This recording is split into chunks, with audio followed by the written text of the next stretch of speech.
Take the £2 my mother gave you and be sensible, my stepbrother Arthur had sneered, leaving me to freeze and starve in the ruins of Blackwood Grange. Cast out at 20 with nothing but a cruel dismissal, he was absolutely certain he had discarded a helpless orphan to a worthless, cursed pile of stones. He had no idea my trembling, blistered hands were currently prying open a deliberately concealed door behind the Manor's asymmetrical fireplace. And he certainly didn't know that the hidden stone study beyond it held a priceless, world-changing botanical legacy that would soon make me the savior of the entire county. Catherine Holloway stood on the cobbles outside her late father's house. The front door now closed to her forever. The £2 coins in her worn purse felt heavier than gold and colder than iron. They were the sum total of her inheritance, pressed into her palm by a stepmother whose eyes held no grief, only a brisk and final impatience. Her father, a man of quiet books and softer words, was gone. With him, it seemed, had gone Catherine's place in the world. She had mended her own black dress, a faint line of careful stitches visible at the cuff, a testament to a life of making do. Her face, framed by plain brown hair, pulled back severely, was pale with a fatigue that went deeper than sleeplessness. It was the weariness of a soul that has been told, in 1,000 silent ways, that it is in the way. The town of Marlow, with its tidy brick facades and curtained windows, seemed to watch her with a collective pitying stare. She was a problem to be solved, a loose thread in their neat tapestry. She turned from the door that was no longer home and began to walk with no destination in mind. The air was sharp with the smell of coal smoke and damp fallen leaves. Each step was an effort, a conscious act of placing one foot before the other when every instinct told her to simply sit on the curb and let the grey dusk swallow her whole. It was then that a boy, a runner from the solicitor's office, skidded to a halt before her. He held out a sealed envelope. "Miss Catherine Holloway?" he asked, breathless. She nodded, her throat too tight to speak. She took the letter. Her name was written on the front in a precise, spidery hand. The solicitor was a Mr. Albright, a name she did not know. The message was brief, a summons to his office on 4th Street at his earliest convenience. A memory, faint as wood smoke, surfaced. Her father, years ago, mentioning a distant relation, a grandmother she'd never met, and some old family property long since sold or lost. He had waved a hand dismissively. "Nothing to concern yourself with, Kate. Dust and memories." Dread and a tiny, treacherous spark of hope warred within her. What could a solicitor want with her? More debts? More legal papers to sign away what little she didn't have? Yet it was a direction. It was a reason to keep walking. She clutched the letter, the sharp edges of the paper pressing into her palm. The town clock began to strike 4. Each chime a heavy, sonorous pronouncement of the fading day. She pulled her thin shawl tighter around her shoulders and walked toward 4th Street, her shadow long and solitary behind her. The weight in her purse felt like a judgment, but the letter in her hand felt like a question. And for the first time since the funeral, she felt the pull of an unanswered thing. Mr. Albright's office was a small, quiet room above a haberdashery, smelling of old paper, leather, and beeswax. The solicitor himself was a man whose age was difficult to guess, with kind, tired eyes behind spectacles, and a manner that was both gentle and precise. He gestured for Catherine to sit in the worn leather chair opposite his desk, which was a fortress of stacked ledgers and bundled documents tied with faded pink ribbon. He cleared his throat, not unkindly. "Miss Holloway," he began, his voice a dry rustle. "My condolences on the loss of your father. I knew him, not well, but I respected him." Catherine could only nod, the lump in her throat returning. She waited. Mr. Albright steepled his fingers. "I am the executor of an estate which, it seems, has lain dormant for some years. The estate of your paternal grandmother, Ilara Holloway." This was the name her father had mentioned, the one lost to dust and memories. "It appears," the solicitor continued, carefully untying a bundle of papers, "that she made a rather specific provision in her will, one that bypassed your father entirely and passed directly to you upon your coming of age or upon his death, whichever came later." He slid a heavy deed across the polished desk. The ink was faded, the parchment yellowed with age. "She left you her property, a small manor house and its surrounding acreage, a place known as Blackwood Grange." The name landed in the silent room with a thud. It sounded dark and unwelcoming. "A manor?" Catherine whispered, the words catching in her throat. The idea was so preposterous, so far beyond the realm of her 2-pound existence, that she felt a dizzying sense of unreality. Before Mr. Albright could reply, the door to the office opened without a knock, and a young man strode in, bringing a cold draught and an air of bullish confidence with him. It was her stepbrother, Arthur Finch. "I thought I might find you here," he said, his voice loud and dismissive. He barely glanced at the solicitor. His eyes, small and shrewd, were fixed on Catherine. "Chatting about the family fortune, are we?" He laughed, a short, unpleasant bark. "Don't tell me Albright has dredged up the old family curse." He leaned over the desk and squinted at the deed. "Blackwood Grange. Good Lord, that ruin is still standing. It's a pile of stones and rot, Catherine, worth less than the ground it sits on. And the ground is sour. You'll be paying taxes on a pile of rubble." Mr. Albright looked pained. "Mr. Finch, this is a private matter." "It's a family matter," Arthur retorted, straightening up. "And she's making a fool of herself. Take the £2 my mother gave you and be sensible. Don't saddle yourself with that. That folly." He spat the word out. "Holloway's folly." Catherine looked from her stepbrother's sneering face to Mr. Albright's patient one. She looked at the deed on the desk. Blackwood Grange, a pile of stones and rot. A folly. But it was hers. It was a name, a place, a direction. It was something other than the cold charity of Marlowe. She looked directly at Arthur, her voice quiet but steady. "I will take it," she said. What makes a person choose a ruin over the familiar? What hope can possibly live in a place everyone else has written off as worthless? Is it courage, desperation, or something else entirely?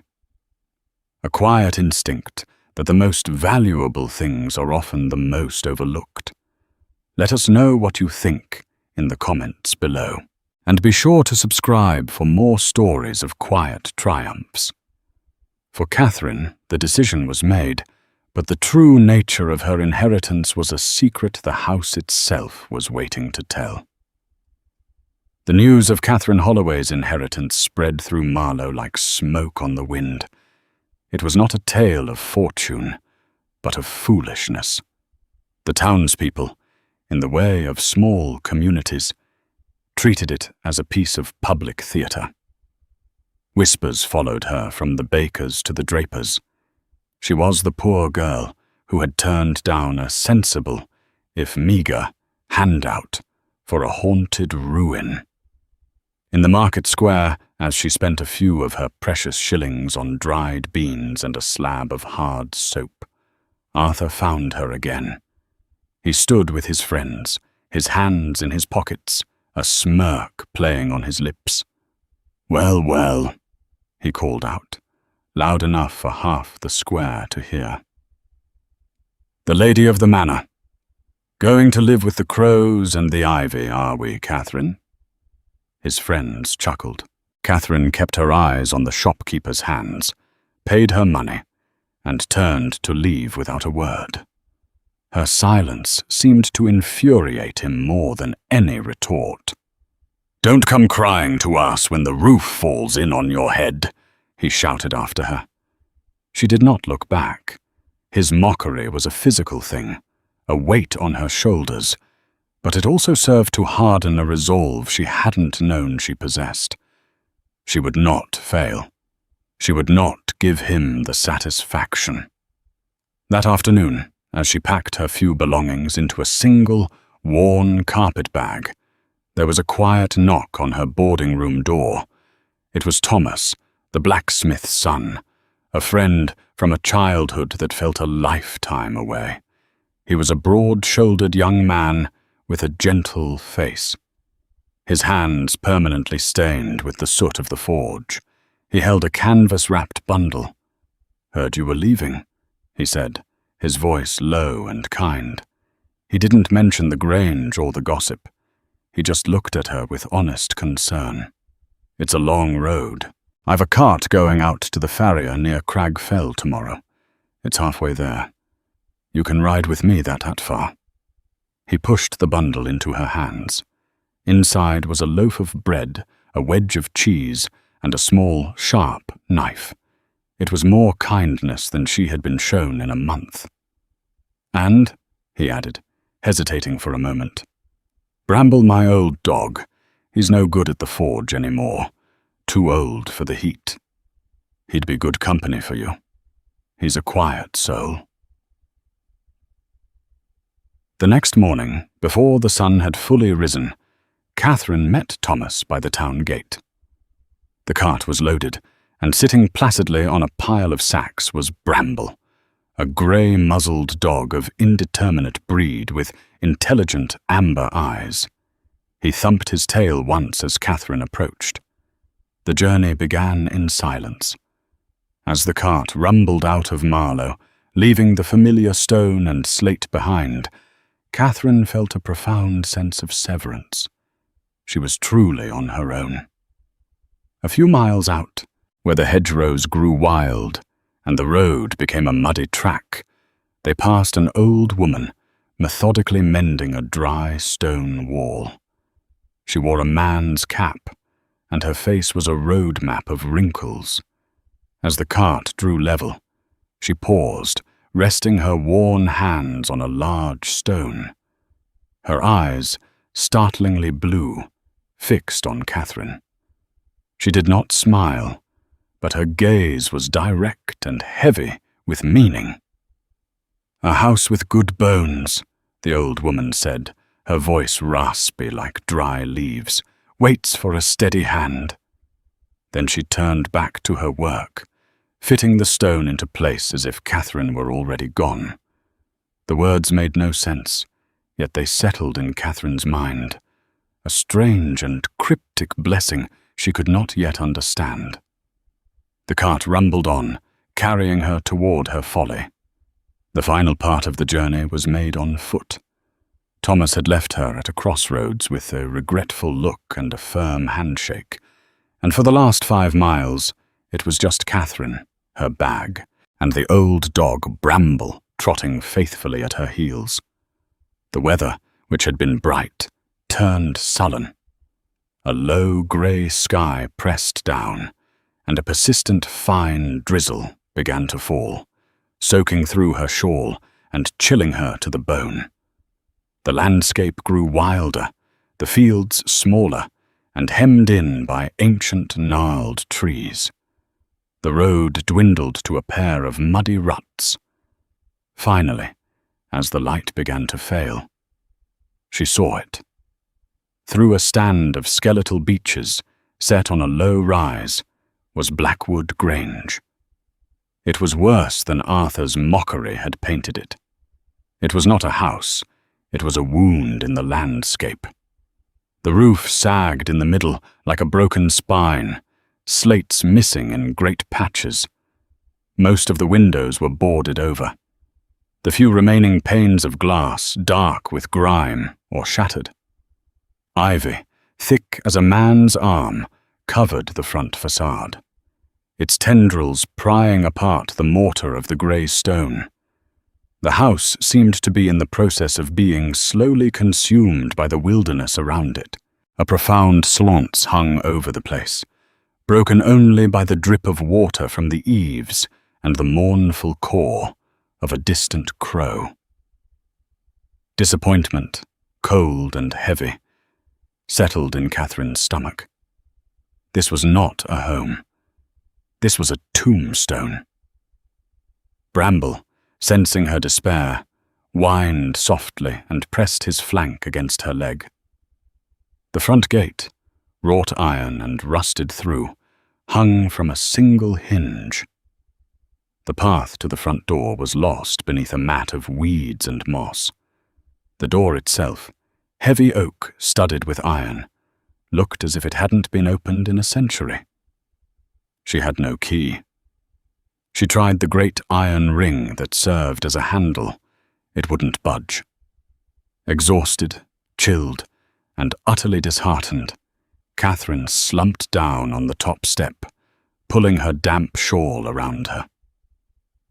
She had come all this way for this, for a locked ruin on a desolate hill. Tears she had refused to shed in Marlow now burned in her eyes. She would not cry. She would not. That night, she did not even try to enter the house. She found a marginally sheltered spot in the lee of a crumbling stable wall, shared her last piece of bread with Bramble, and huddled with the old dog for warmth, listening to the strange groans and sighs of the house as the wind moved through its broken frame. Her inheritance was not a house, but a presence, and it felt ancient, watchful, and deeply sad. The dawn came full and watery, filtering through the mist that clung to the hollows. Catherine awoke, stiff and cold, Bramble a warm weight beside her. The house looked no less intimidating in the morning light. If anything, the daylight revealed the full extent of its decay. The crumbling mortar, the slick green moss on the north-facing walls, the unsettling lean of one of the great chimneys. But with the new day came a sliver of resolve. She had not come this far to be defeated by a locked door. She walked the perimeter of the house, her boots sinking into the soft, untended earth. Around the back, she found a low window into what must have been the kitchens. The boards covering it were rotten. Using the knife Thomas had given her, she pried at the sodden wood. It splintered and gave way with a groan of protest. She cleared the opening, hoisted her bag through, and then with Bramble whining encouragement from the ground, she scrambled inside, dropping onto a floor slick with damp and scattered with fallen plaster. The air was thick with the smell of decay, of wet stone, and something else, something like sleeping earth. She was in. Silence, deep and profound, filled the space. Dust motes danced in the single shaft of light from the broken window. She moved slowly, cautiously, from the ruined kitchens into a long, dark corridor. Bramble padded silently behind her, his claws making soft, clicking sounds on the flagstones. Room by room, she unboarded the windows, prying away the nails with the back of her knife. light, grey and hesitant, crept into the house, revealing the devastation within. Furniture was gone, stripped away years ago. Wallpaper peeled from the walls in long, curling strips like sunburnt skin. In every room, there was the same story of neglect and abandonment. And yet there was something else, a sense of solidity. The stone walls were immensely thick. The great oak beams overhead, though webbed with spiders, were solid and true. It was, she thought, remembering the old woman's words, a house with good bones. She came at last to the main hall, a large, 2-story space with a vaulted ceiling. A grand staircase, its banister thick with dust, swept up one wall. But it was the fireplace that drew her eye. It was enormous, a cavern of soot-blackened stone, large enough to stand in.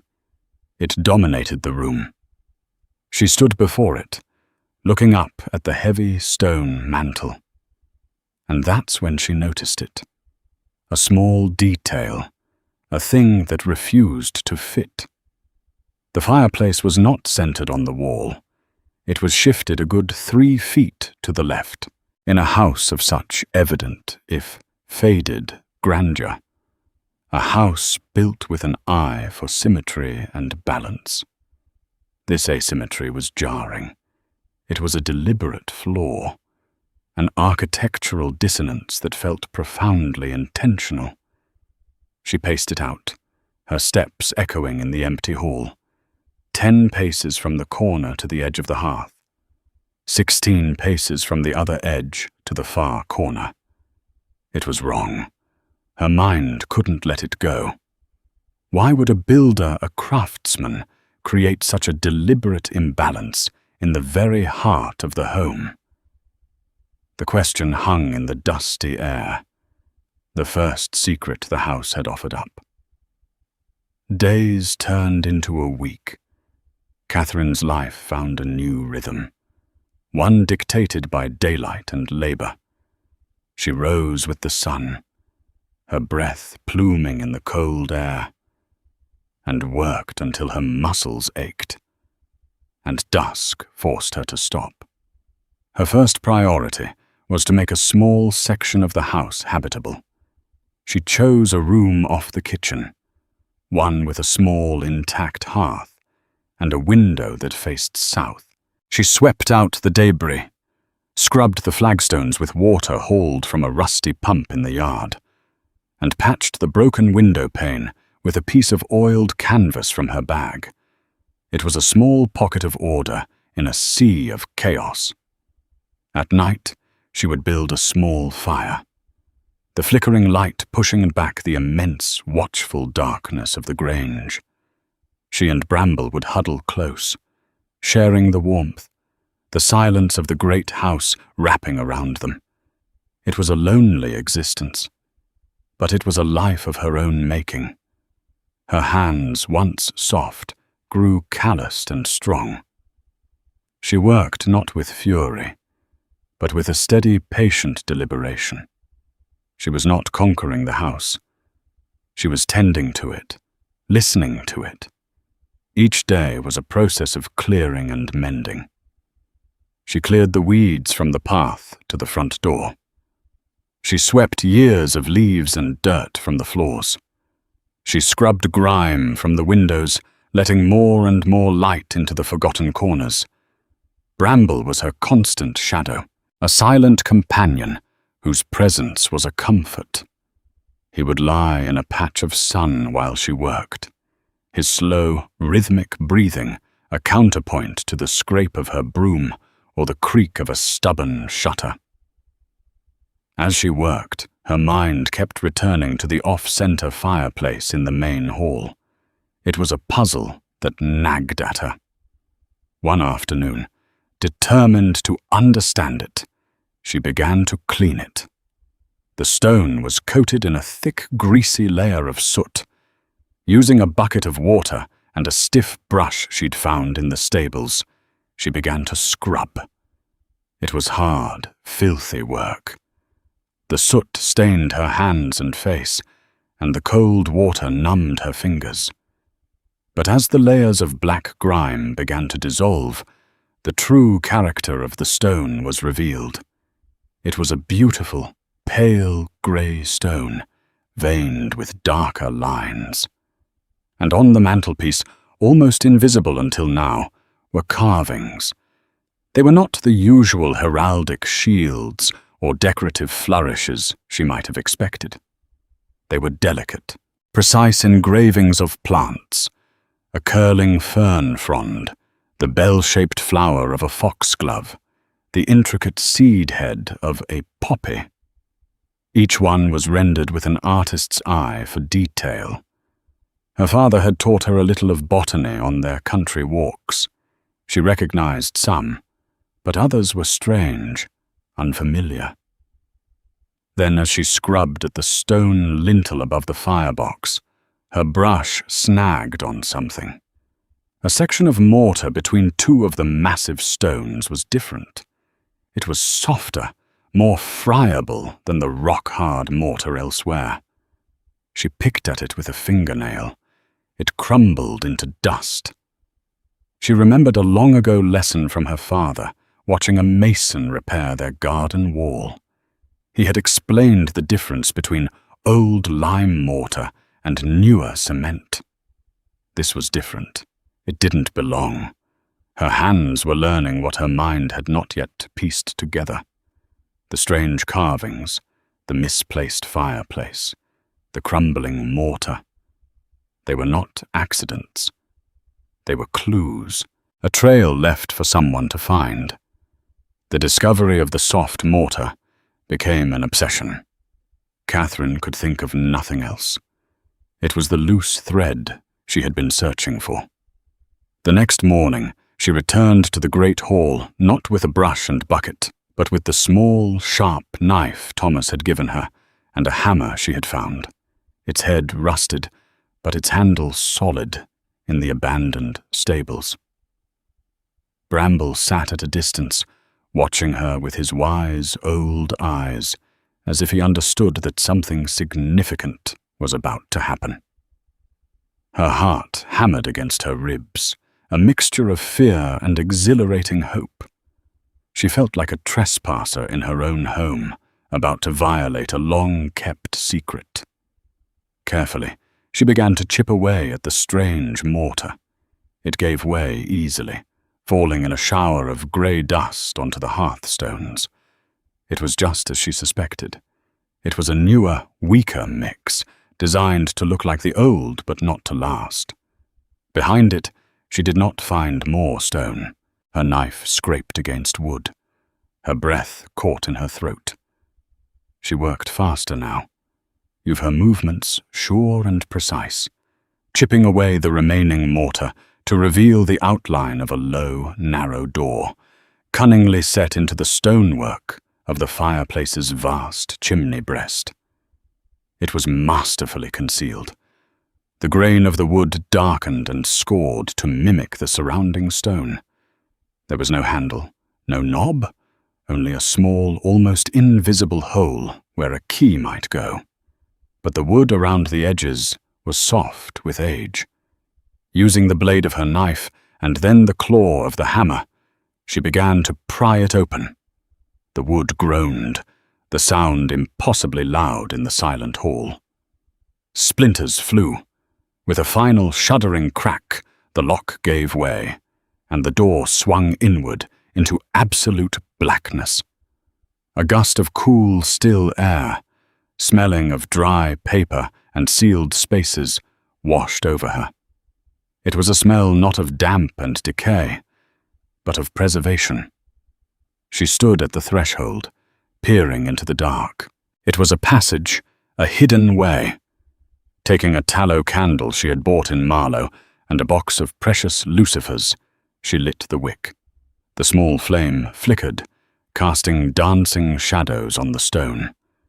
Shielding it with her hand, she took a deep breath and stepped across the threshold, Bramble pressing close behind her.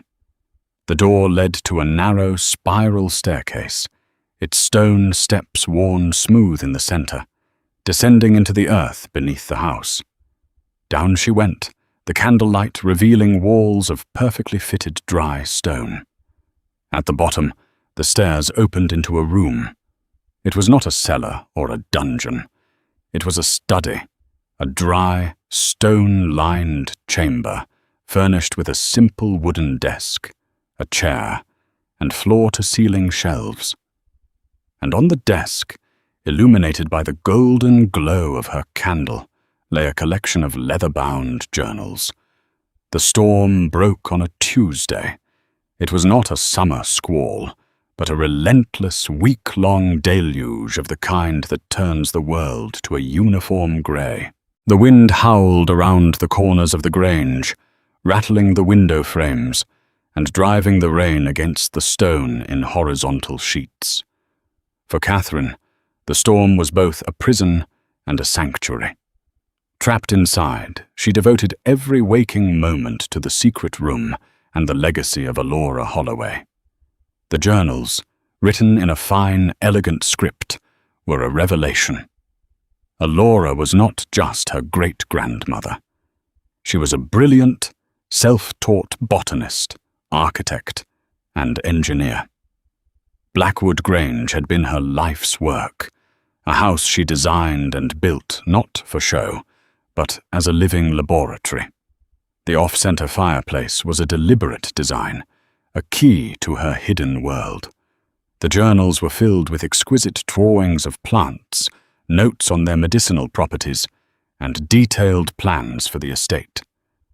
The most important of these plans was for a walled garden, hidden behind the crumbling north wall of the property. A place Alora had called her physic garden. It was there she cultivated rare and potent herbs, some brought from overseas, others bred herself. As the storm raged outside, a different kind of storm was brewing in the nearby village of Oak Shallow. The relentless damp and cold had brought with it a sickness, a fever that settled deep in the chest, leaving its victims weak and breathless. The village doctor was run off his feet, his remedies of little use against the persistent ailment. Word of the sickness reached Catherine through a travelling tinker who sought shelter from the rain in her stable. He spoke of families laid low, of children with fevers that would not break.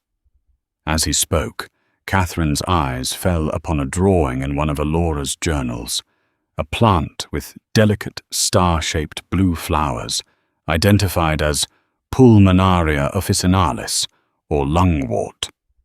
Beside the drawing, Elara had written, "For the affliction of the lungs, a decoction of the leaf brings ease to the breath and cools the blood." The journal contained dozens of such entries. Catherine knew what she had to do. The moment the rain eased, she pulled on her sturdiest boots and went in search of the walled garden. She found it just where the plans indicated. A forgotten acre, enclosed by a high stone wall, so overgrown with brambles and ivy, it was nearly impassable. She worked tirelessly, her hands raw and bleeding, clearing the entrance. Inside, shielded by the walls, a miracle had survived. Choked by weeds but still alive, were the remnants of Elara's garden. She recognized the distinctive spotted leaves of the lungwort immediately. That night, a knock came at her door.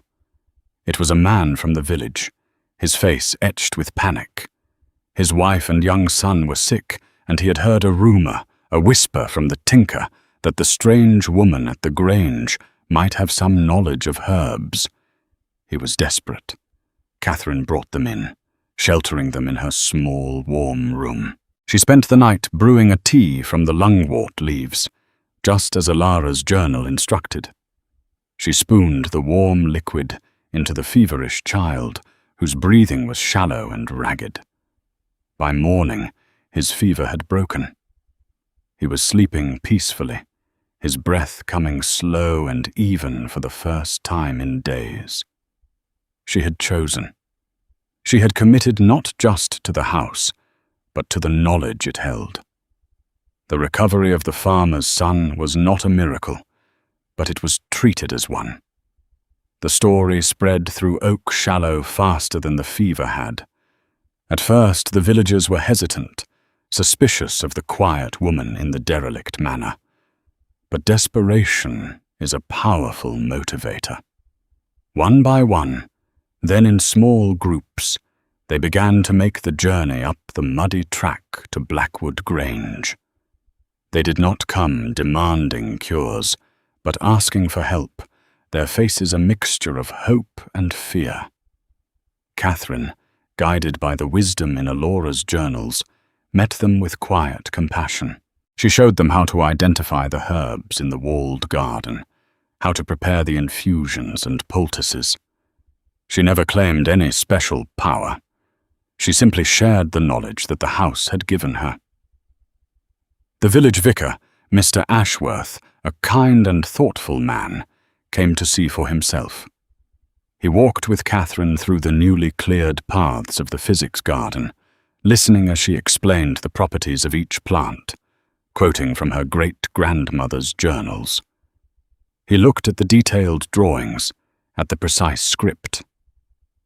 "This is remarkable," he murmured, his voice filled with a quiet awe. "Alora Holloway. I remember her name from the parish records. She was considered an eccentric." He looked at Catherine, at her steady hands and her calm, serious face. "She was a woman ahead of her time, and you, my dear, have given her a voice again."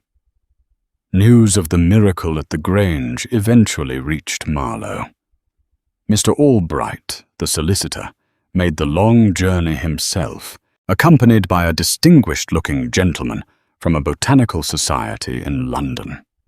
The gentleman, a renowned professor, examined the plants in the garden and the journals in the study with mounting excitement.